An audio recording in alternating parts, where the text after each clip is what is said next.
all, I want to say welcome to all of you to this, before I introduce Don, and it seems like most of you know Don already, and if you don't, you can look him up on YouTube. If anyone needs one of his cards, I have them here. There you go. And so we're going to get on with that, but I want to remind you that there's free cookies, never a free lunch, folks. There's cookies and drinks over there on that table. Today, instead of donations being donated to the museum, we are going to put whatever nickels and dimes that we have in towards the disaster over there by Fairdale. It will go to the bank. It will not go to the Red Cross. It will go to the bank over there that's collecting the money for them. So if you've got a nickel or dime in your pocket, you might want to throw it in. That's good. Let me see. Well, Pinky brought cookies, or actually her husband made the cookies, so we have cookies over there. They're right here. They're chocolate chip, and they're all welcome to some. And I made some cookies that are over there too. So this week at the museum, we hope to have a private exhibit come in, and we will let you know if you're a member or whatever. We'll do our best to get it out on the radio and stuff, but it is Native American artifacts by a white artisan. And they will be in here. We don't have the exact time and date at this moment, but it will be between now and this weekend. Is that right, Orn? Right. Okay. And so it's... Driving by with them or what? she's going to exhibit them either in here or in the museum itself. Probably in there. So you'll be welcome to come and see those. They look very interesting. Orn's got some photographs of them, and they can be posted on. Have you posted them to members yet? Oh, I the haven't. pictures? Okay. Okay. All right. So we'll do that. Mardell is the head of our membership group here, and she's taking applications today. She's got the forms and so forth there. Hi, Roger. Come on in. Don't just put yourself in and make yourself at home. And so she has that, and she has the membership cards that she can hand right out to you. So we're all set there. Now we're going to introduce Don. I see he calls himself Don's Pond. and Don is a retired biology teacher? Science teacher. Science teacher in general. And when he retired, he had collected up, or had quite a few of these turtles, and he had no place for the turtles to go. And he started looking into some place where the turtles could go with him, I guess home. And he found that he needed to develop his own pond, and he's going to explain to us how we can all do this. And he's making concrete items that look like rocks and like wood. He'll show you all of this, and he'll give you some hint as to what the compounds are to put this all together. So Don, I'm going to turn the program over to you. Welcome, and I'm surely happy to have you, and we're going to say... I hope you don't mind if I just sit here. I need to be up here where I can work this thing, but it's hard for me to get up and down on short-legged guys with bad knees. Tough to do. And as she said, I was a science teacher. Started out, got my master's degree in biology from Northern, and after looking for a high school job for a while, there weren't any available, so I thought, well, I'll take this junior high job for a year until I can find a high school job, and I ended up teaching junior high the rest of my career. And I retired in 2004, and for 20 odd years I had a couple painted turtles in my classroom that I got from the wild. And when I retired, they needed a place to live. So I decided that I would build a pond in the backyard. And I started through the winter looking at all of the possibilities of rubber liners, and I decided that with a couple of grandkids that they would probably be wading around in the pond, and a rubber liner wouldn't work so well, so I thought concrete would be a better way to go. And I didn't know much about concrete, I didn't know much about anything, but I started researching a lot. And then I started looking for rocks. And as many rocks as I see out here in the farm fields and what have you, if you go to get any, nobody wants to give them away. And if you go to a place where they sell them by the pound. And I wanted some nice big rocks, and I figured that it would cost between $5,000 and $10,000 just to get the rocks that I wanted. And I said, I'm on a teacher's salary, I can't afford that kind of money for rocks. So I started thinking, what are the alternatives? Besides my backyard is little, what am I going to do if I have an 800-pound rock? And I can't move it around because I can't take down my chain link fence, and I can't bring a bobcat in, and there's just no way to do it. So I started looking around, and I thought, I get the idea of saying, well, what do zoos do when they build these displays and they have all these big rocks and things? And I started looking for faux rock and fake rock, zoos, landscape, everything under the sun. Anything that I found that somebody wanted to sell you something. They had a set of DVDs that they would sell you. They had a formula that they would sell you. Or, no, their formula was secret. You could buy the stuff from them at an inflated cost. And eventually I found a place online called JPJ Technologies, School of Faux Rock, out of Arizona. And they offered a workshop. And they wanted, 3-day workshop was $1,700. Plus you had to buy the DVDs set of 12 DVDs beforehand before you could take the workshop, and it was $900. So I'm thinking 2,600 bucks, huh? Nope, that's too rich for me. But I can justify getting the DVDs. If I took a 3-hour course at Northern, it would probably cost me about $800 or $900 bucks. So I bought the DVDs, and I looked at them through the winter, and then I tried out some of their stuff, and I found out some of it worked, some of it didn't. And I really was interested in the lightweight aspect of the rocks, because if you put a great big rock on the ground, eventually it's going to sink unless you have a foundation under it. So anyway, here's the little devils that caused me to start all of this. And since they've had their pond, they now lay eggs, and I get babies all the time. And I'm, turn babies loose. And we raised 60 snapping turtles at one time that ended up eating each other until there were only 18 left. And took them back and turned them loose. Anyway, the pictures that I have to begin with are old pictures taken with a very cheap, probably at the time it was a good camera, it was probably 1 megapixel, Now we have an 18 megapixel thing. So some of these are not real good, but there's the little guys, and I'll try to keep up with this.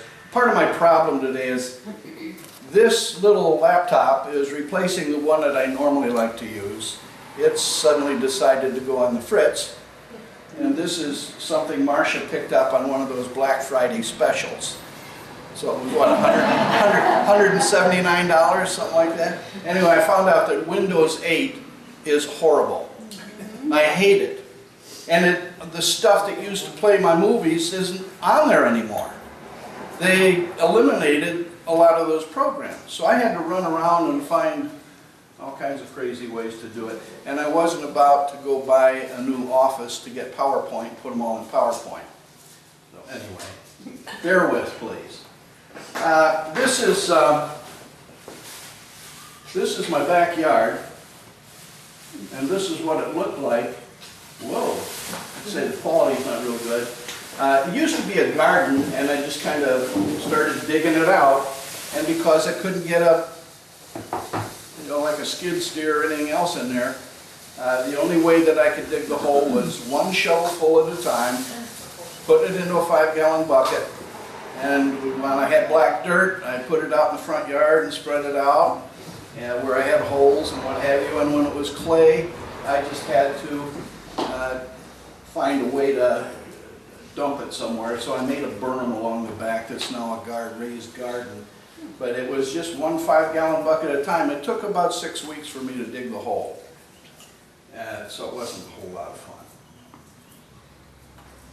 And that's oh, sometime. Anyway, I dug a hole, and after I dug the hole, I lined it with expanded metal lath. Same stuff you'd use if you were going to do stucco or plastering inside a house. And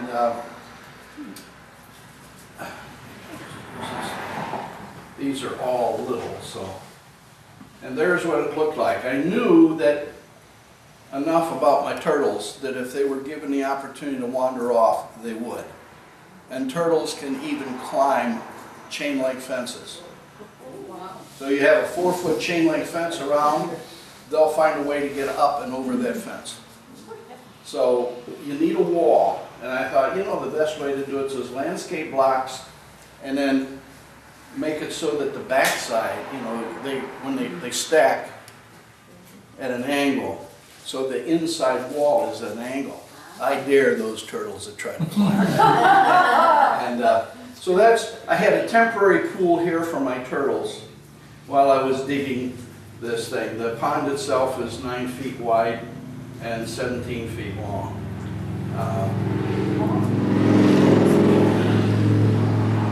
So here we see my dog. And then I put a coating of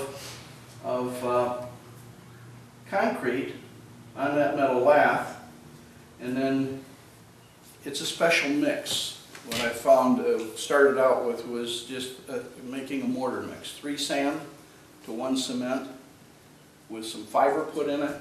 And people ask me what fiber is, and I do have some examples here. This is alkali resistant glass fiber. Is that a fiberglass? Yes, it is fiberglass, but it's a special fiberglass that is not.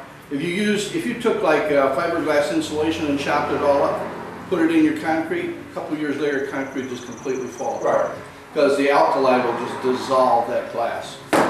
And then there's another type. This is the one I'm using a lot of now. And it's called polyvinyl alcohol, PVA fiber. Where do you buy this? I had a heck of a time, because that's the other thing. When you go to buy materials online, a lot of times, oh yeah, we'll be glad to send you some fiber.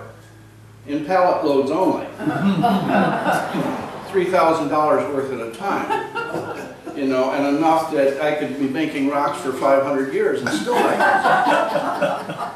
where I finally found a company that would sell me a smaller quantity, but I usually had to buy a box. But now I can get all that I want right over here in Crystal Lake. I just go pick it up. It's a place called Stone. They're online at concretecountertop.com. And I can buy the glass fiber. I can get 44 pounds of it. I mean, that's a big bag of glass fiber. It goes a long way for about 115 bucks, I think it was. The PVA fiber is about 3 times as expensive, but it's real good for finishing things. But that's fiber. There's all this other stuff. If questions come up, I can. Now, what do you put the fiber in for? The glass fiber mechanically holds the concrete together. It makes it so, normally if you pour concrete, it's going to develop tiny hairline cracks, drying cracks. And the fiber holds it together so those cracks won't form, or very little will form. Otherwise, you don't need cracks in your concrete pipe. That makes it leak. The other thing is in adding, then I add an acrylic to the liquid. And the acrylic is what really makes a difference. It makes the concrete sticky so it stays in place. You can use less water. The less water you use in concrete, the stronger the concrete ends up. And the PVA fiber I use as a finish coat because it's very fine and you can't see it on the surface. But it not only mechanically bonds with the concrete, but it chemically bonds. So it's even stronger. The concrete mixes I'm using now, I wish I would have had knowledge of back then. Of course, some of the stuff wasn't even available then. Normal concrete is somewhere between 3,000 and 5,000 pounds per square inch in compressive strength. The stuff I'm currently using will be between 12,000 and 15,000 pounds per square inch compressive strength. Plus it's also It's got great tensile strength. You can pour a slab of concrete 3/4 of an inch thick, make a board out of it, let it cure for about 2 or 3 weeks, put it between 2 buckets and have a 200-pound man stand on top of it and bounce up and down, and it will actually flex. So it's, you know, concrete technology has come a tremendous way. What about the toxins and something like that? To the animals, to the turtles and... Well, with fish, the big thing is the alkalinity. It causes the water to become too basic. You know, a fish, just like your body, you're slightly above 7. pH 7 is neutral. Anything above 7 is alkaline. Anything below is acid. And with concrete, you can get pHs of around 9 or 10, depending on, you know, how much you have in there if you don't have a way to get rid of it. One of the things that the acrylic does is helps to bind the calcium hydroxide that's formed that makes it alkaline. It helps to bind it. Now I make a mix where I add metakaolin, which combines with the byproduct of concrete hardening. It combines with the calcium hydroxide and prevents it from getting in the water at all. And of course, then you put a sealer on it, Okay. so that it's even less. The pH in my pond, even though it's all concrete, is between 7.8 and 8.3. It varies even from morning to night. I mean, pH is one of those things that depends on the activity going on with the plants and the animals in the pond. So there are some of the rocks I start forming. I don't think I'll try to blow these up. We'll just get through these so you can see what I did with the pond. There's what my pond looked like, starting to form the rocks. I had tried to vary it. I had some ideas in my head about the design of a pond when I started, that if I were to go back and do it now, I'd do it completely differently. In fact, I'm remodeling my pond this summer, and I'm making my filter system bigger, and I'm going to drain my pond for the first time since I got this built. That built was in 2006. I thought it was 2005, but it was 2006. And I'm going to dig out that one end and make it a little deeper and slope it all toward my center drain. That was a little remnant of our former garden. We had 3 raised garden beds with gravel pathways between. And I left a piece of it to make an island for the turtles to get up on the backs. And they're up there quite nice. They use it all the time. Do you have to replenish the greenery in that, or does it? No, it comes back. It's pretty much, right now, what happens is in May, there will be oriental poppies blooming, great big orange ones with the black centers. And then there's water celery that grows in there, and there's also creeping jenny that They grows eat in some of the greenery? They generally don't bother the stuff that's on the land. Any that grows over and gets into the water, they nibble on, and so do the fish. What kind of fish do you have in there? Just goldfish. I have one catfish, Corey, my granddaughter, who's now, gosh, I can't believe she's going into high school next year. You know, I think, oh my God, it's awful. We were up in Wisconsin, and they caught a little catfish about this big. And she said, of course, at the time she was probably what? 4 or 5 years old. She says, Grandpa, can we take him home and put him in a pond? Okay, Leah. So we put him in a 5-gallon bucket and hauled him 300 miles from northern Wisconsin, put him in the pond, and I just saw him come up yesterday, and he's about this big now. So he's filleting size. Oh yeah. Can I come fish? But if I filleted that fish, Leah would never forgive me. You fillet. That's her baby. Does he have a name? Or does fish have a name? She names him sometimes. I don't know what she calls him. She used to call him a vacuum cleaner. Because you put floating food on, you come up to the surface and just suck it right in. You know, just love that stuff. So I also have, just last summer, I have a friend who I met on a pond forum. I went to visit him in Dayton, Ohio. And he raises these little fish called Orphies, golden Orphies. And right now they're about this big. And I brought, what, a dozen or so home. They will get to be this big. And they school, and they're like torpedoes.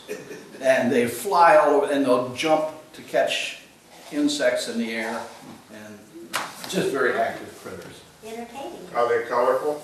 Yeah, they're kind of right now they're sort of pink. As they get older, they get sort of a very light gold color.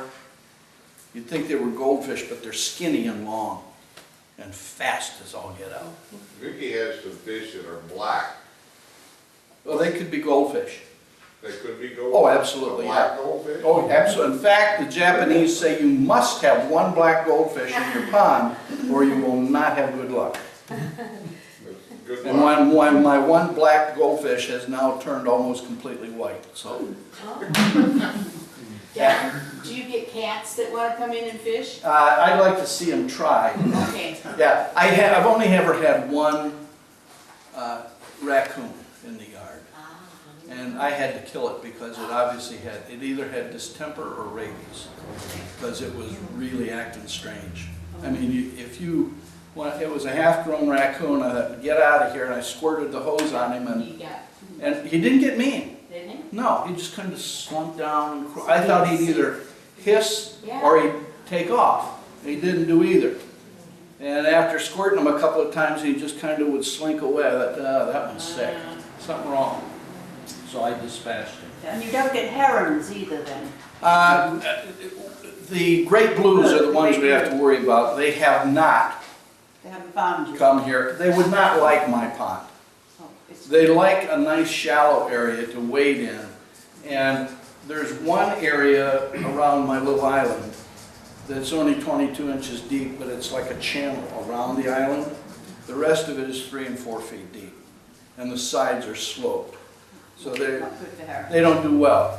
We had a visitor, what, 2 years ago? A little green heron stopped by on his migration to Wisconsin, about this tall. There's a video on YouTube you can see of him. And I thought, he's on his way through, and he spent a couple days. And so I videotaped him as he was trying to find a way to get a goldfish. And I wanted to get him getting a goldfish. And I barely got him. Anyway, got some good video of him wandering around, and then he finally got down as low as he could, and he dove into the water, picked up a goldfish, and flew away with it. So that's all right. I have so many goldfish now, it's unbelievable. I have to give away hundreds of them in the fall because they lay eggs, they hatch, and then they eat their babies and they eat their own eggs. But some of the eggs fall to the bottom, get sucked up in the bottom drain and pumped up into another pool where I grow water lilies. And then they hatch in there, and there's no predators up there. So in the fall, when I have to drain it for the winter, there will be 100 goldfish or more, about this long. Who do you give them to? I gave, let's see, the lady, the wife of the guy that owns the corner grill took 2 buckets of them. I probably gave her 50, 75. You gave Vicky 50 of them. Yeah. I know, I'm giving, I give them away like crazy because they're, I think took some, didn't he? yeah. Greg Gervais had trouble with the coons on Right, all and his. he came and got more to replace what they ate. He had some huge fish in there that the coons got. So there's my little stream that I built up here. That's my pump pumps the water up to the top of this, flows down here and goes out a waterfall into the pond. And this is all concrete, all the rocks are concrete. That's before they're colored, there's the stream. And, come on. Okay, this is what it's looking like after the rocks have been stained and sealed. And there's my little island. There's the island. Just showing you the rocks that I made as coping around the edge of the pond. And this mix that we use, the concrete mix we use, you think about swimming pools and ponds generally making them 6 inches thick or more. with all kinds of rebar and everything else, all kinds of metal reinforcement.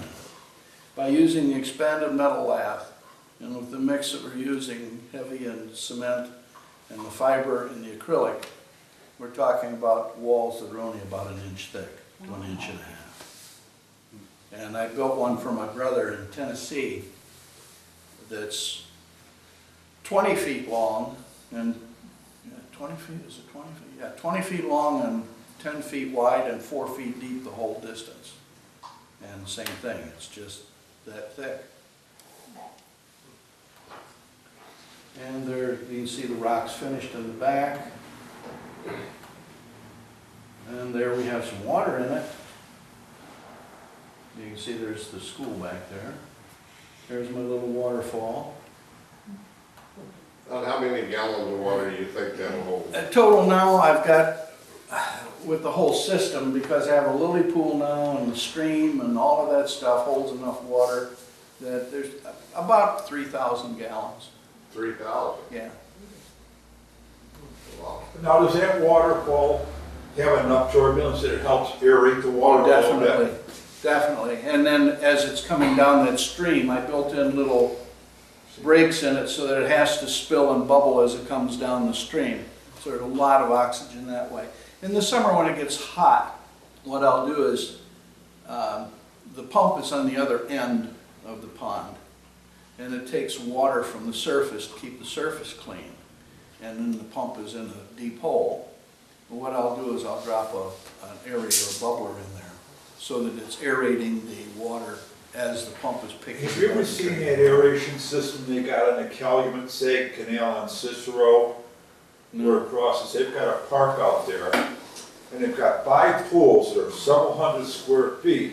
And what they use is an Archimedes screw to bring the water up. Oh, wow. And it falls over several steps coming down in. And just And believe it or not, people are out there catching bass. Well, I wouldn't need them, but they say it's that clean now. the important thing is that you have a bottom drain, because you can have all kinds of oxygen going in. I don't like the bubbler in the pond itself because it stirs up the water so bad that you can't see the fish. But if you have a bottom, you don't have a bottom drain in your pond, and it doesn't have to be built into the bottom. You can just set on the top of the surface. If you don't have that bottom drain, what ends up happening is your water stratifies, and you end up with a layer at the bottom where all the detritus and what have you will settle out on the bottom, and then it starts to decay, uses up the oxygen, and you have a dead zone down there. You have anaerobic respiration going on, you get things like hydrogen sulfide and all kinds of gases that'll not only make your pond stink, but kill your fish. So it's important to have that bottom drain. The water that's in my pond today is the same water that I put, well, it's changed with, evaporation and rainfall, but I've never drained my pond in the 9 years it's been there. My bottom is clean. How often do you check your pH? I don't anymore. Oh, you don't anymore? I don't bother.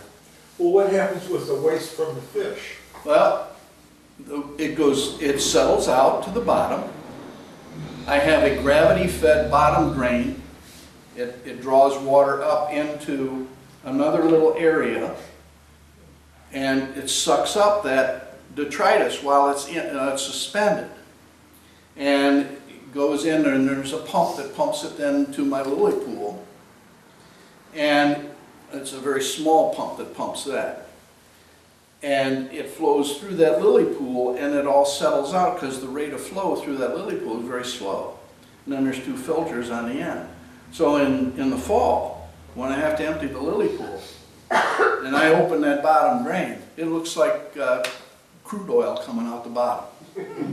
It is coal black water that comes out of the bottom of that lily pool. Because all that stuff settles out there and not in the pond. That's all the waste from the fish. It's all the waste from the fish. Is that a fertilizer? Oh, it's perfect. It's perfect for your plants. I'd be afraid to put it on tomatoes, and the tomatoes might grab a hold of you and devour you too. I mean, it will grow tomatoes. I don't know if you've ever been down to the drying ponds at the sewer plant. Go down there in August and look at the size of the tomato plant. When you eat tomatoes, those seeds don't get digested. They go through you, they go through the sewer treatment plant, they go through everything, they get out in that drying bed where they put the sludge out to dry before they dispose of it, and there are man-eating tomato plants there. I mean, they really grow. Okay. But anyway, there's the island with the turtle sitting on it. And the people often ask me, well, because these rocks are about 50 to 75% styrofoam. When they were getting new computers at the school, they were throwing all of that in the lugger. I said, whoa, throw it over my fence. So all of my rocks, I used chunks of styrofoam in, then put the fiber layer over, and then put a mortar layer over the top. And so, like, here's a rock. How much do you think this weighs? 3.5 pounds. I know, I did it already. I was amazed. If that were a real granite rock, I certainly wouldn't be doing this. No, It's relatively, no. That's right. this was a used one, as used as cover, came out of my remodeling. Here's one I made especially for today. This is just a stand-in place. How much would this rock weigh if it were real? And 25. And this is only about 30% styrofoam. Now, can you see the styrofoam on the bottom of that? No, because these are chunks But inside. still, it'll stay in the lane. Yeah, I should have brought that one piece down. I may have a brick about like this of the lightweight concrete using styrofoam beads that I show to people when they come over, and I just throw it in the pond and it floats. Floating rocks. Floating rocks, yeah. Anyway, people would ask me online or on my pond forum, well, aren't you afraid though if your kids are climbing on those that those rocks will break? Well, that's how strong they are. Now she's 14 and she still climbs up. Yeah, they're still climbing on them.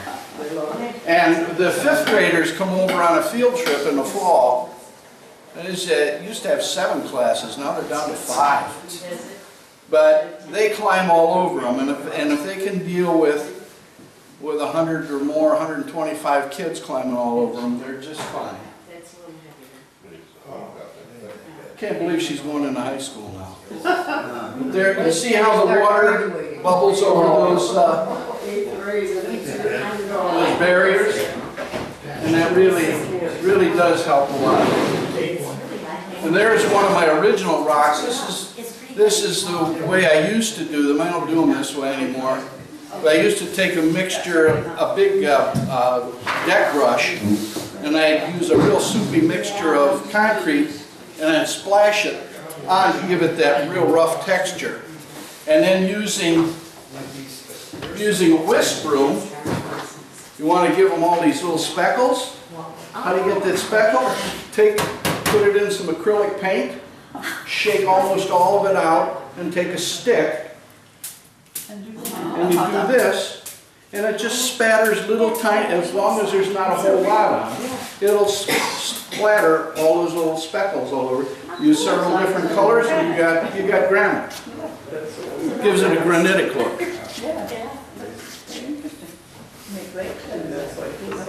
Now I use mostly acid stain, because it does you saw the rocks originally here, how they're all the same color. That's taking an integral color, mixing it with concrete, but it's the same color all the way through, exactly the same. Rocks don't look that way. You look at that rock, it's not the same color. It's got subtleties of color all through it. That's done with acid stain. Acid stain reacts chemically with the calcium hydroxide in the cement and the concrete. And depending on because no matter how well you mix concrete, there is very tiny little differences in the concentration of calcium hydroxide. So the reaction will be slightly variant and gives you a lot more modeled look. You can control the colors to where you get that sort of a look rather than just a solid color. There's another rock. Now that rock there, is about that big around. And it probably weighs, I couldn't pick it up because it's built in place and it's all just a monolithic unit. Though they look like individual rocks, it's monolithic. And anyway, if I could separate that out and lift it up, it would probably weigh 45, 50 pounds maybe. Whereas a real rock that size, be several hundred anyway. I wouldn't move it myself, I know that. My grandson is now in 4th grade. And you can see, you can make layered rock. There is one real rock in this whole picture, and that's it right there. So the kids really enjoyed it. That's kind of what it looks like with the rocks done. Remember now, that's all concrete. And there's the goldfish. And there are goldfish. They're also tiny there. And that's what it looked like at some point. Okay. There's the waterfall. You get some real pretty stuff, and it's fun to sit out there in the evening when the sun is behind the house and just sit there and listen to the waterfall and watch the fish. And I don't know how many times I've fallen asleep over there. And that was last year. That was probably August last year. And I think, okay. Oh my. Now I'm back to that. I have a video now that I have Now, how old are those turtles there? to. I have no idea. And how big Those are they? are not some that you raised in? I can't remember, unless they have a very, very distinguishing characteristic. I couldn't tell you one from another. I mean, sometimes they'll have a notch in a shell from, if it was a wild one, it was probably bitten by a fox or raccoon and was laying eggs and had a thing taken out of it. I had one for a while. It had a big gouge in it where it got hit by a propeller of a boat, and I brought it home to heal. It died after about 5 years. How long are they from head to tail? Are they 4 inches? 6 These are inches, 12 painted. inches? These are painted turtles. Yes. The males about like this. Females will get about like this. And That's as big as they'll get. yeah, when they're hatched, they're the size of a quarter. What's the life expectancy? You know, that's interesting. You go to the literature and you look, and some biologists claim that their life expectancy is 20 to 25 years. Others say it's much longer. Usually the problem is that with painted turtles, people don't keep them around long enough, or they're not around long enough themselves to really know. You know, a guy gets to be 30 years old and he's studying turtles, and now he has a little turtle that he knows what its age is, and it outlives him. So, I see all those turtles on the bank here. What percent of the time do they stay in the water or stay on dry land? it depends on the weather. If it's sunny, they're going to be out basking because they like that heat. It raises their body temperature because they're cold-blooded, and it also allows them to metabolize the calcium. They produce their own vitamin D for calcium metabolism. So they love to bask. If they were given a choice, and they're always on alert, ready to dive in the water, but during the daytime hours, they'd probably stay there the whole day and never go in the water. That would be a good excuse. Your wife says, why aren't you doing something? Or just sitting there saying, I'm basking, I'm doing my own Getting my vitamin D. Yeah, I'm getting my vitamin D. I've lost, oh, that's Pondville. Okay, I need to back up here because Now, I know you said you raise turtles and then you take them up to Wisconsin and turn them loose. yeah, How old are they when you turn them loose? about 2 years. You keep them 2 years and then turn them It takes about 2 years. They hatch at the size of a quarter. It takes about 2 years to get to 4 inches. By the time they get to 4 inches, then I figure they're probably pretty safe from muskies and northerns herons and what have you, that they can probably have a better Because you chance. took care of that turtle that Roger and I brought over that time. Yeah. That big Yeah, that was leatherback, yeah. leatherback, long Yeah. neck. I took him and turned him loose then. Yeah. Yeah, he wasn't a good one for the pond, because they like to get in a shallow water and they get in the sand, they completely bury themselves with just their nose sticking out. And then when a fish comes by, you know. Anyway, here's a short little video then.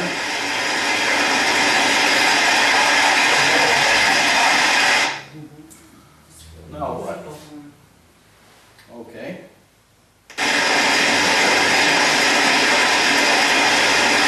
And you see there's a school behind me. So it's a real cheap field trip for the kids to cross the river. That's my lily pool over here. This is where I grow my lilies. I had to add it.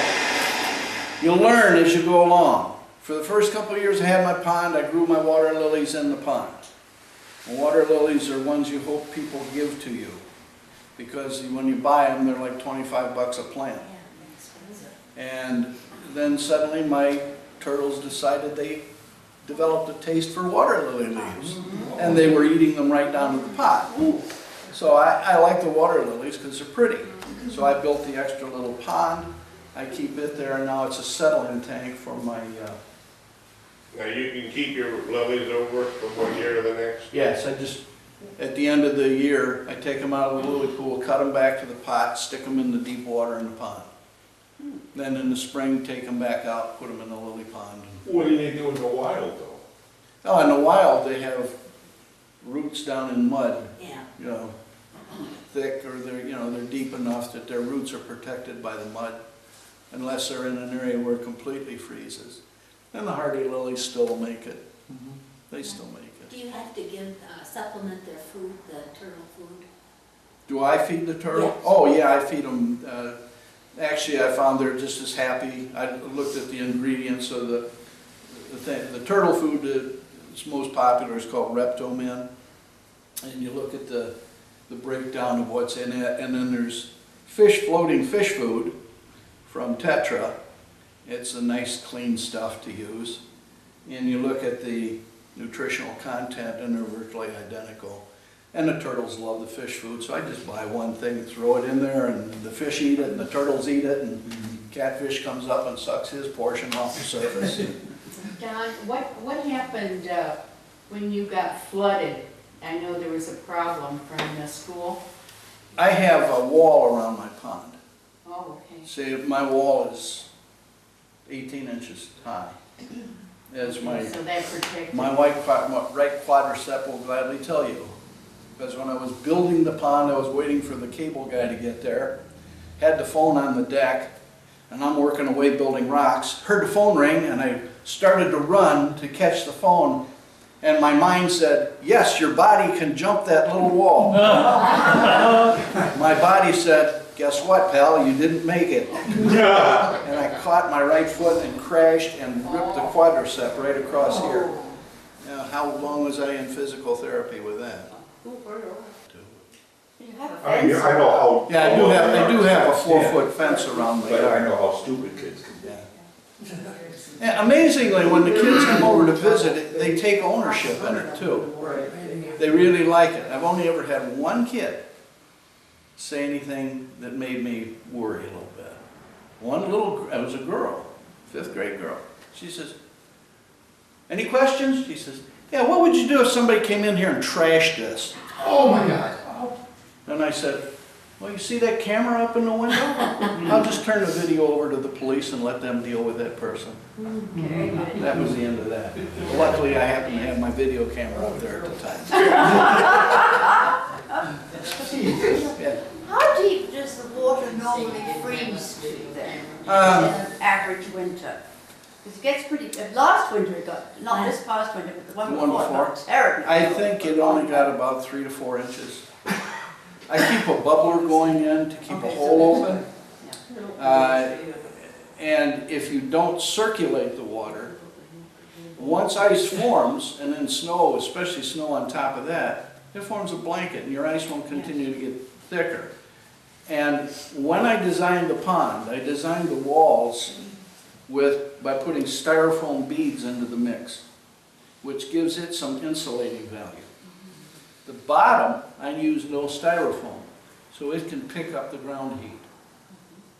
The water at the bottom of the pond basically stays at 39 degrees. And I've never had it get any thicker than 3 or 4 inches. Could you use one of the floaters like we use in the horse tanks? I did. When the temperature gets down to 0 and below, then the bubbler will start to splash in the air. Oh. And it forms like a crystal dome right over the top of the bubbler. And now it's just defeated its purpose. You know, I need to have the gas escape. And at that point, I put a floating heater in and deal with it. That's another way I got hurt this winter. We had this nice weather come up and all the ice was off the pond. This is in January or February, don't remember which. And so I went out and I unplugged the heater because I didn't need it. Then we had a big snowstorm and I shoveled all of that snow into the pond area. And then it was going to get super cold and it was freezing and I thought, oh, I better get out there and plug that heater in again. So I had to dig all that snow away that I just got, where my plug is. And I went in to plug the thing in and I forgot where my pump pit was that I cover with a piece of styrofoam in the winter. And I was digging away and I looking for the plug and I stepped over and I went through the styrofoam and my pump pit is about that deep. So I went down into that ice cold water with this leg and this leg went up against me, It just collapsed into that thing. And then I was stuck under the pump. I'm out there thinking, I hope somebody sees me out here. Because I was trying to grab the wall of the pond to get out, and I couldn't get out because it was too slippery. I finally just had to lay on my back in the snow, and then just gradually pull my way out of that hole. But my hips hurt pretty. My hips hurt pretty bad. Picking them up. Yeah, all day, Yeah. Okay. Put a whistle around your neck. I got another short video here then. Here's one. This is in Tennessee now, at my brother Denny's We place. started making rocks yesterday. And here's some that haven't been stained or finished yet. Great. It's good to see at least how we're going to put rocks on there. And we'll actually show you how we go about making these.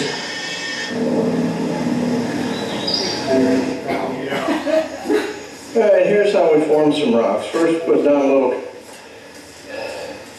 concrete where we're going to set a rock.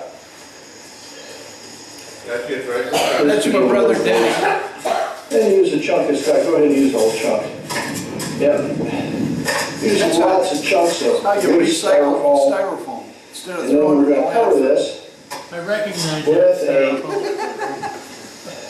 a concrete mixture made out of 3 parts styrofoam beads, Is that too loud? 1 part cement. You put some sand in this one? Yep. 1 part sand? Yep. And 1 part sand. And our 3-to-1 acrylic water for the liquid.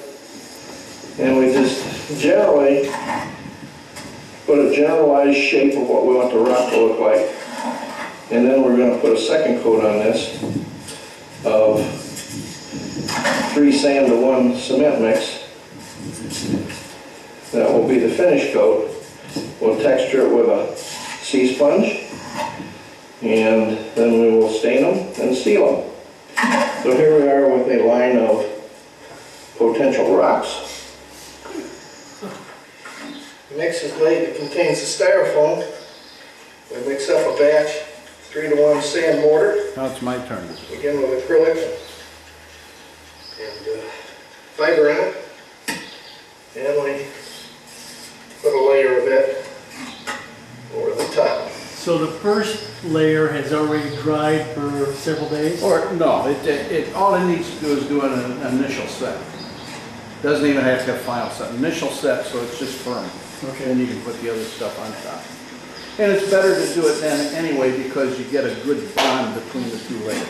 because it's still a little bit moist. Yeah, and the acrylic is the trick. The acrylic allows you to have old concrete and then put new concrete up because the acrylic just glues, like putting Elmer's glue on it. And it really makes it stick. You don't end up with a cold I joint. guess we better change the shape of this one, Denny. I guess we change the shape of this one, looks like a butt.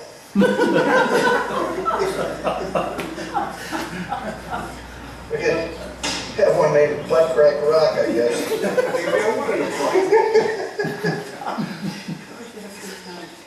I just filled in the crack a little bit. There's a crack right here in the cheeks.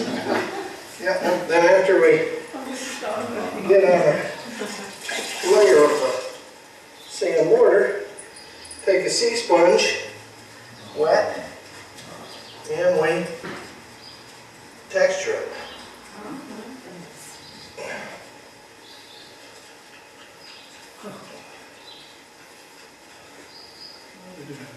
Would this work with the regular concrete mortar mix? It's too dry. Too dry? Yeah, you could do it if you add a little more cement to it and then use acrylic in your water mix. And you can get the acrylic like at Lowe's. They have, it's, Quikrete calls it acrylic concrete fortifier. Let her dry. We'll, Or the other one is acrylic binding agent. I'll put some acid stain on, so you can see what that looks like. Now these haven't been sealed, and the sealer will give them an even different color. It took you about 2 weeks to build that pond? Oh, it took us a lot longer than that. Did it? Yeah. You were down there too? I went down about 10 times. The rocks that we had colored before, we recovered because First we time I was down figured there, we wanted them a I was little down there lighter for 3 than they were weeks. to match the During that 3-week period, local it rock. snowed and it was Now 90 we got degrees. more rock made along here. And then it just rained and rained and rained. We've started staining some There of are these. 10 videos on YouTube about We're using the us tote building that bandana, putting a tote base on, and while it's still wet, highlighting it with the tannin. Now that ladder is 4 foot, And Yeah. Denny putting on but it's about Some 4 of foot the- deep there. Yeah, it's 4 foot deep. tote. That's my Since brother you wanted the Denny. brown to be lighter, the normal dilution is 1:1.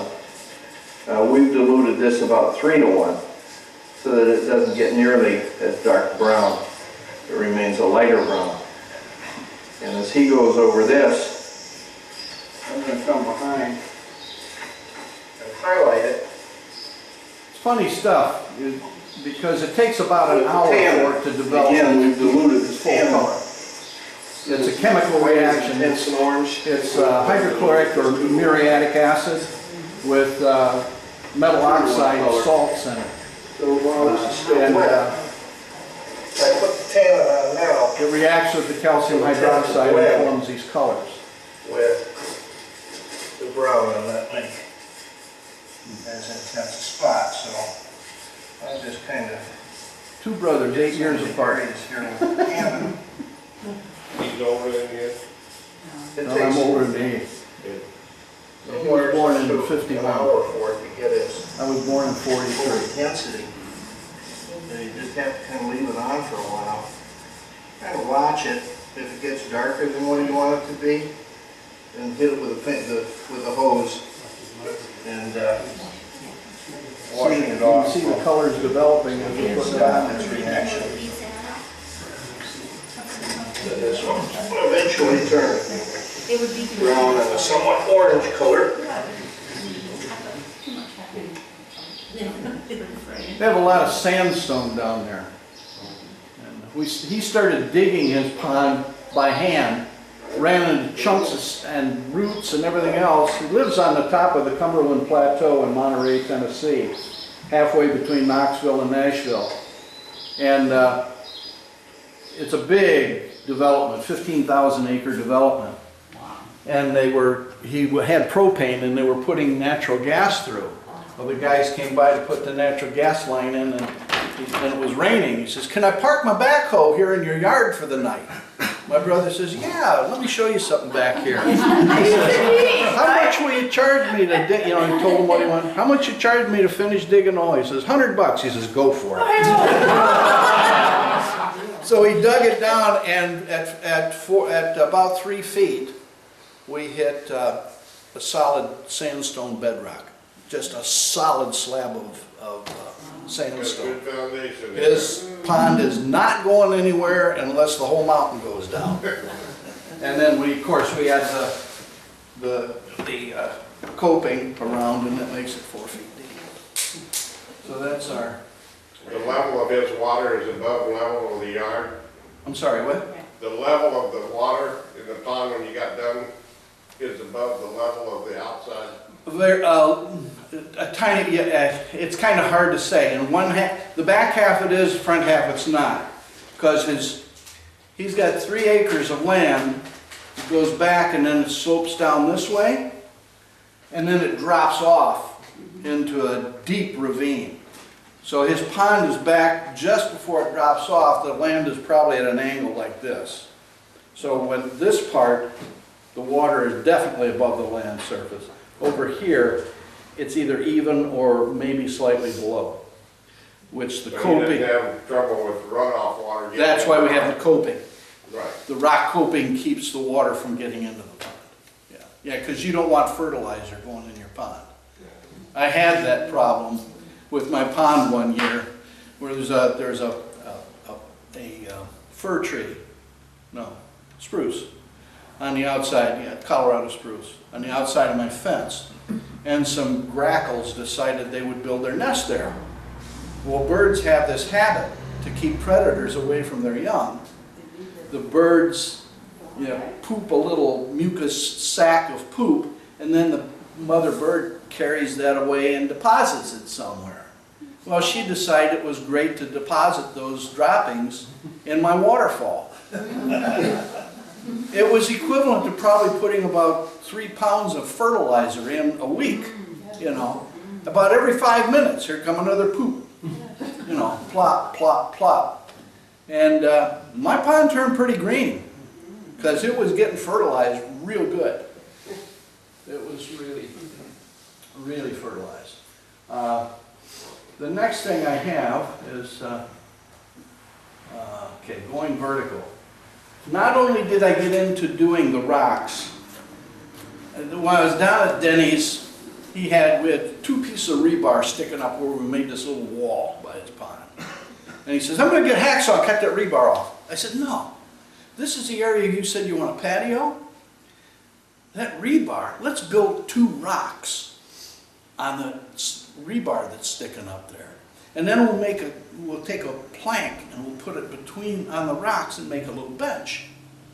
That's great. So then started messing with it. I said, "You know what? Let's make them look like tree stumps." So we did. Made them look like tree stumps, and then I made a plank out of concrete. We used metal lath and we used some rebar in it. I wouldn't even bother with that now with the stuff I'm using now. You don't need the metal. Put it right on the top of those things, and he loved it. So we built 3 more for him, 2 for him and 1 for his neighbor. And then I came home and I built one here. I got into doing vertical concrete and what's called Faux Bois. If you want to see an example of Faux Bois, I did this week just for this. This is concrete. This is solid concrete. Now it's a little heavier. It does have a piece of styrofoam in it to make it a little bit lighter. Yes, they cover it, and they even have a knot. So you just take the stuff and you tool it with a margin trowel and make some little tools and just carve it away. And got started with it. Then I found a guy online. His name is Donald Tucker, and you want to see some fantastic stuff sometimes with Faux Bois, concrete Faux Bois. They refer to it as ferro cement, where they use iron and cement. But he does He's been doing it for 40 years. There's another whole bunch of Faux Bois that's down in San Antonio, Texas, that was done by a very famous Mexican fella by, what is it? Dominicio Rodriguez, I think was his name. You pass this piece off as a piece of petrified wood? Boy, it sure looks like it, doesn't it? So anyway, we got to do a lot of that stuff. And here's some other, going vertical. Here's what I did to my front porch. It takes a different kind of concrete to do this because you need something that's going to stick on a vertical surface. This was done by building a wood frame, putting up concrete backer board, then covering it with expanded metal lath, and then finally scratch coating, and then finish coating, dividing it up into stone-shaped pieces, texturing with a sea sponge, staining with acid stain, and then sealing it. And we'll try to make our chain link fence reflect this construction. I'm turning my chain link fence into a stone wall. Oh, And, 4 feet high. huh? 4 feet high? Yeah, well, actually, it's going to be higher than that because I attached rebar to each post, and I took chicken wire and put chicken wire on the rebar. What is rebar? A reinforcement bar. It's that bumpy looking iron rod that they use for reinforcing concrete on highways. That's rebar. That's called rebar. Yeah. And no, I can't find mine. There you go. Let's see, that's not. You know, while you're looking for that, Don, I forgot to mention when I got ready to introduce Don today, but Don was one of the very founding people here at the museum and was instrumental. He and 3 other guys brought the train station that we now use for a museum over here. And I think you should all know that about Don here, you know, I think that's important. Yeah, when you use a bathroom, think of me because I laid 110 feet of sewer line out to the sewer. Every time I do think of you.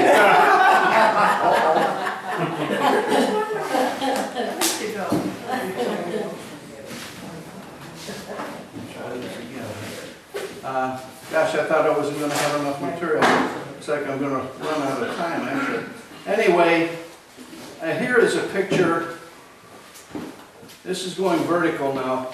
This is the deck on the back of my house, and of course it's open underneath, and the cats could get under there, and the raccoons and everything else. So I just built a wood frame, put some concrete backer board on it, put some metal lath on it, put a coat of concrete on, and shaped rocks. And in this case, I made little things to, and now nothing can get in there. It's attractive too. So it works, you know, and anybody can learn to do it. It's real simple. If you have the right mix, and you add, you know, you use the acrylic in it, that helps make it sticky. If you're doing a vertical mix, sometimes it helps to use masonry cement rather than Portland cement because it's got some lime in it, makes it even stickier. But now I add silica fume, I add metakaolin, and the fibers, and it makes it so that you can take a handful of it and just throw it, and it hits the wall and it stays. It doesn't go anywhere. Now, is that cobblestone along the bottom? I mean, not the reddish. Oh, the path? The lower I one. made the path the same way. You made the path the same way, so that's. You get these little forms that you fill with concrete, but it leaves cracks between them, and then you get a repetitious pattern. So what I do is I pour them, and then what I do is I add a little extra, make some stones myself, and then reshape, combine stones so they don't have a repetitious pattern. And then I form them so that they actually connect together at the bottom so grass doesn't grow between. There's this is on my lily pool, and I just sculpted a little frog out of concrete. I threw it up there and used some sticks and things and made it But a the frog. water tap is real. Yeah, the one sitting on top of the wall is a real frog. And the letters, that's just a matter of cutting them out of styrofoam, sticking them up there with some slurry, concrete slurry, sticking them on there, and then covering them with concrete. Now, do you have frogs in your pond? Occasionally, yeah. They don't stay very long. do they? Well, they don't overwinter very well in my pond. There's not enough mud for them to really dig down into. This is up in Wisconsin at my son's place. They bought a place, 2 years ago now, in northern Wisconsin, and this is in the basement, and his wife hated that fireplace. It's that old 70s Z-brick stuff. So she wanted something done. I don't like the result because she wanted real nice wide grout lines. I would have made the grout lines smaller. But what I did was tore off the brick and the paneling, put up the diamond mesh, put a scratch coat on it, started forming little rocks, like so, and stained them, and she was happy with it. Yeah. She likes that a lot better than that Z-brick. So, and that's, you know, if you buy that kind of stuff, it's expensive as all get out. You know, they want a lot of money for it. Now this is my Faux Bois bench that is now by my pond. This was where I used to burn leaves and stuff. We can't burn stuff in town anymore. So I thought I'd go ahead and, no, I'm not happy with it. I'd make an argument that it's more costly with all the paper bags we have to put everything in. And I put 10-foot pieces of rebar and 30 inches in the ground. That's the rebar. And then I bent it one direction and then the other direction with what is called a rebar hickey. You know what that is? You know what that is, don't you, Roger? Yeah. A little long metal rod, a little triangle on the end with 3 knobs that stick out. You stick it on and you bend the rebar. Wow. Then I took chicken wire, put chicken wire on that. Oh, and I put cross pieces in and things with wire. If I were a welder, I'd weld it, but I don't know how to weld. So you put chicken wire on it and then squeeze concrete mix in it. Then some more chicken wire, squeeze concrete mix in.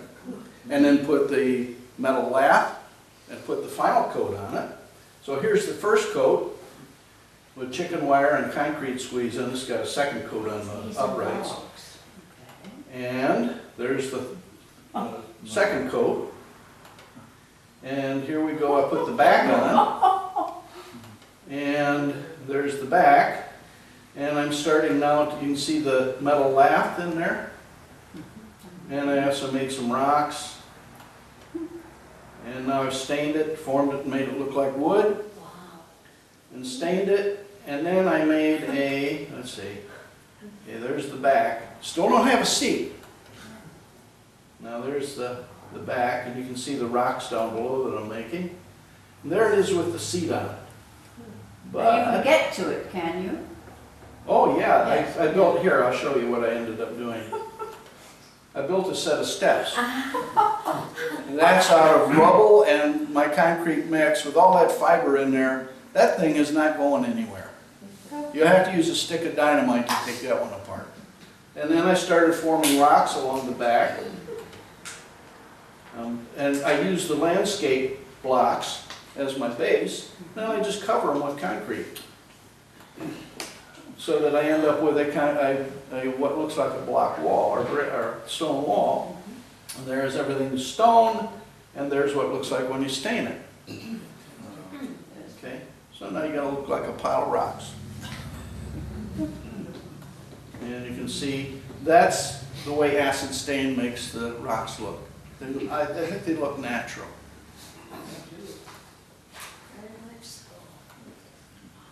And there's Marcia coming in the back gate, and that's where my bench is in relation to the pond. And there's a view from up in the laundry room. Yeah, that's okay. And this is a bird bath. Now there was supposedly it was a crabapple tree. The Arbor Day Foundation told me it was a decorative crabapple tree. It turned out it made apples about this big. Yeah, biggest crabs you ever saw. Yeah. And every year, of course, I can't be bothered with spraying trees or netting trees and all. And every year all those apples would fall, and then there would be millions of yellow jackets out there with the fermenting apples. And every time I go to cut the grass, I was fighting yellow jackets. So my neighbor wanted to put a little flower garden over there, and he asked if he could trim the tree. I said, tell you what, if you want to, young man, you can tear the whole doggone thing down. So he cut it all down for me, and there was a stump left in the ground. And he says, how are we going to get that stump out? I said, just leave it. I'll build a tree over it. And so I drove some rebar in the ground, I attached some wire mesh to it, and I started adding concrete to it, and I made it look like a tree. And so now that's a concrete tree, and if this thing will jump to the next one, it'll be fine with me. I made a top in the garage. That top weighs about 100 pounds, and stained it. I even put a little door down here, and I told the little kid living next door that the keyboard elf lived in there. And that night his father had to come over and make him apologize to me because he tried to open the door and he couldn't get in, so he went in and got a pair of his father's pliers and tried to turn the concrete doorknob with the pliers and broke it off. So anyway, there was a little tiny door down here, and I told him to keep it, and I made him a little patio. And there's some friends of mine standing by my bird bath. Now, will these stumps that's still there finally rot out? Oh, it'll rot out, But the rest of it will stay up because you've got the rebars. but yeah, this isn't going anywhere. No, okay. Yeah, that's well in the ground. Somebody tries to steal that, they're gonna have to be Superman. Oh, with the bird bath. Do you ever have any problems getting the green algae in there during the summer? Oh, sure. There's nothing much you can do about that. No, wash it out. Wash it out. Yeah, in fact, I didn't put a drain in it, but I'm gonna put a little drain in it so that I'm just going to drill a hole in it, put a drain in it, and put a cap on it. So I made a little fountain out of an Flushed old out. chicken yeah. watering thing for my birds, and the problem with that is it looks nice, except I gotta clean it 4 times a week because the moss goes on right away. And here's my fence project. That's what I got in the backyard now. And it's not done. I mean, as soon as I get my pond done, I've got to go back to the fence project. And I put rebar onto the existing posts, chicken wire, concrete, to make a solid post. Then I attach sheets of expanded metal lath and fill those in to make like a square tower, and I put slots in the ends. No, you see it here. And what I'm going to do is between those towers, I'm going to put that plastic lattice so that I can grow vines up. I'd like to put trumpet vine in and get more of the hummingbirds around. That And- stuff grows everywhere, Oh, so yeah. be careful. Once you put it in, you Yeah. better. Oh yeah, I've got some Just growing. this way. Yeah. Doesn't go just the way you want it to go. So there's what it's at like now. It needs, I need to put a piece across the top yet. You can see the slots in the posts where my lattice will slide down. And then that has to, of course, be stained and what I did was, as I'm working on this, I thought, well, it faces the school, so I thought I'd put the school logo on. And what I did with that is I just took a piece of paper and drew it on a piece of paper, and then I cut the paper out and I put it on, styrofoam, a sheet of styrofoam waste that came with some kind of a desk or something, and cut it out with a razor knife, and then buttered the back with slurry, stuck it on the wall, and then I got some little, we're at a dollar store up in Wisconsin, they had these little things that you ice cakes with, like a little spatula type of thing. And I put it on my grinder and I heated it with a torch and I bent them so I made little tiny trowels. So I have little tiny trowels now that I can go around the edges and do like that and the coat. So the letters are covered, now it's all covered with concrete. Get another coat and then I'll, with the wheel, with the cog and the GK, I'll make it look like wood and stain it, and it should stand out. Anyway, I figured that'd be kind of nice to do for the, with the school right now. And so that's what's happening with my fence. And let's see, it's trying to, this was, I did this real quick in a day, 2 days actually, to take to my friend in Ohio that gave me the Orphe fish. And it's just a little stump about this big around, about that high, and it's hollow so that you can throw dirt in it and use it as a planter. So, and all it is just a circle of the metal lath, coat it inside with the mix, coat outside, make some root things sticking out, and stain it, and there it is. And this is the latest one we're messing with. This young lady that just left, Betty, this thing I would have brought it down, but it's very heavy. This thing is this big around. It's a great big rhubarb leaf. So what I did was piled up some sand on the garage floor, threw the rhubarb leaf on top of the sand, so it would make kind of a cup shape, and then poured the concrete right on top. Now what I have to do is I have to get a grinder now and grind out where the excess concrete is to get the edges of the leaves back. And then what I want to do is take, I can get 100 pounds of liquid latex and make a mold, a latex mold, and then I can make as many of these as I want. I also did another one that's a little smaller, it's about this big, and I made it completely flat so that it'll make a perfect stepping stone. So you want stepping Is that stone. gonna be like a seed? Pardon me? Is that gonna be like a seed? No, what this could be used for, I get 3, she's going to give me some more this year, and I'll make a medium-sized one and a small one. And then you make stand out of them, and you have big leaf, or little leaf, medium-sized leaf, big leaf, or vice versa. Usually a little one on top. And then you run a little plastic tube up with a small pump, with a little base, and you make a little waterfall for a patio. John, do you know Or it could be you have top for a bird bath. a multi-level marketing business, huge. I'm 72 years old, I'm too old for that stuff. Oh, yeah, but you could sit back and train people. Oh, I'd like, yeah, anybody who wants to learn how to do this stuff, you're welcome to come over and we'll just, you know. My brother called me up one time and he says, I have a friend, she says she really likes your stuff online. She said, he lives in the south suburbs of Chicago and he's a retired chemistry teacher. And he said, can I bring Jean up? And she's almost 80. She'd like to do some of this stuff. She came up and I put some fast set cement in so it would set up. I use this stuff called CSA, calcium sulfoaluminate, and you can set it so that your concrete will set up in 15 minutes. And so then she came up and we made some rocks for her, some lightweight rocks, and she took them for her garden. And she just loved it. She wants to come back and do some more. So anyway, that's what I got. Let me show you this one video here. That was that one.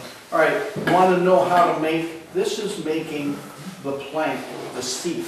This isn't the one that went on All mine. the edges are all rounded. This is for my brother's bench. Uneven, ends are uneven. But we're gonna start by making a crack. I'm just gonna angle my, make a great crack here. And we're losing our crowd here. I understand. This went a lot longer than I thought. Well, it's very interesting for those of us who can watch it, you know, and stay on it.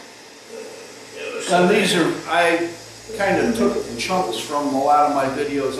This video actually runs 45 minutes on YouTube. But I cut this down to 3 minutes and 44 seconds.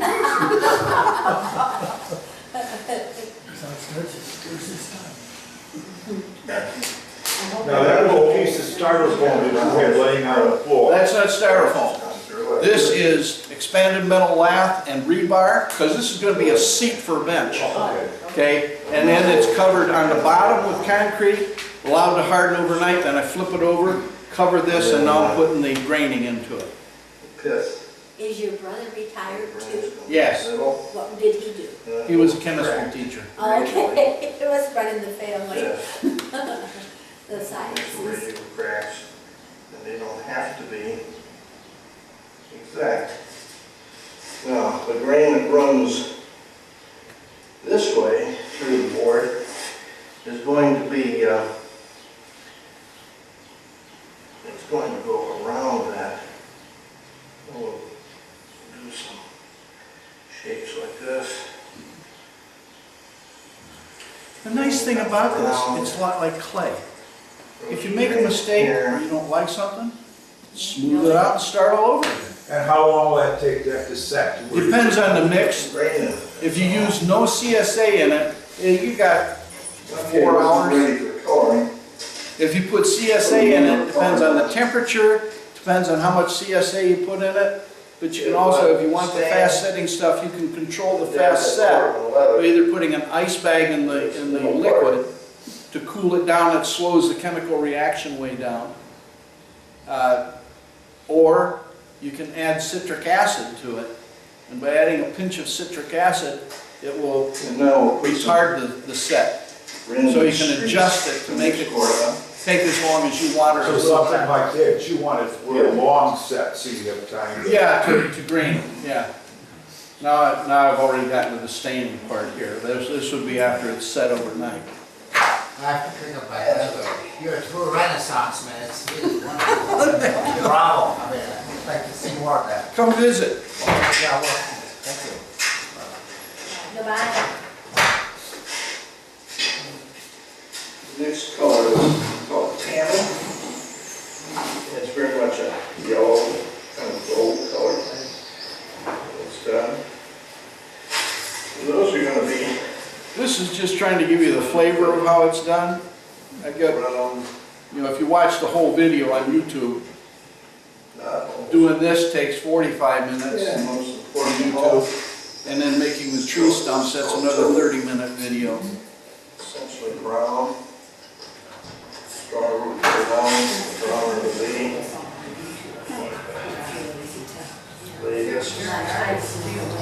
Foundation over most everything. Your knees must be in pretty good shape. My knees are in horrible shape. My right one particularly. I ripped the meniscus in this. I can't stand those things because they dig into the back of your knees and make it just chafing. Yeah. Those. Anyway, that's what it ends up looking like. Looks very, very much like an old board. Yeah, that's really good. It's wonderful. It's called Faux Bois. Faux Bois, French for false wood. Right. Okay, and that's about all I have unless somebody Very want to ask. But I didn't expect people to ask so many questions. So It was a wonderful program, and I've decided that rock making is not for sissies. This is a serious thing. oh no, it's fun. It really is. It's not hard to do. See, I did some other things. Here's some ideas with the rubber molds. I found a dead frog in the pond, so I let him sit on the sidewalk till it completely dried up. And then I poured latex over it, painted several layers of latex on them, and then made a mold. And then I cast concrete, and I make a fossil. It looks like a fossil frog.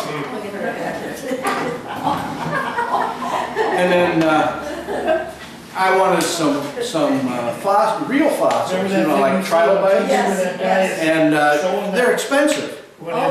So anyway, what I did was I just took some pictures off of the internet, and it took polymer clay, and I just sculpted trilobites out of polymer clay, then made a rubber mold, and then I cast them, and made some. These are done with impressions, the other opposite way, but here's a little trilobite. Look at it. And it looks like it's sitting on a shelf. You know, like a... Would you like those? You can have those.